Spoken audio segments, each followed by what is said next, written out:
নগরের পূর্ব বাকুলিয়ায় মরহুম হাজী নজির আহমদ স্মৃতি short pitch final cricket match অনুষ্ঠিত হয়েছে।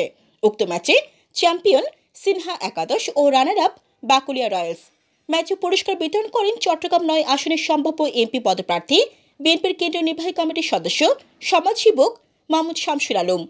অনুষ্ঠানে বিশেষ অতিথি হিসেবে উপস্থিত ছিলেন ১৮ নং পূর্ব বাকুলিয়া ওয়ার্ড বিএনপির সাবেক সাধারণ সম্পাদক ক্রীড়াবিদ মোহাম্মদ মহিউদ্দিন। আর উপস্থিত ছিলেন সাইফুল ইসলাম নীরব, জসিমউদ্দিন, নুরউদ্দিন, আব্দুর রহিম, জাহাঙ্গীর আলম, অ্যাডভোকেট শাহেদ, ইসমাইল ফাহিম, মহিলা দল নেত্রী কামরুন নাহার, শহীদ মহরম আলী, রাকিব, তানভীর, ইসমাম সহ অনেকে।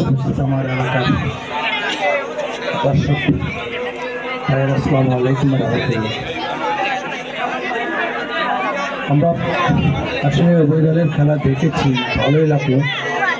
দুজনের পারফরমেন্স অত্যন্ত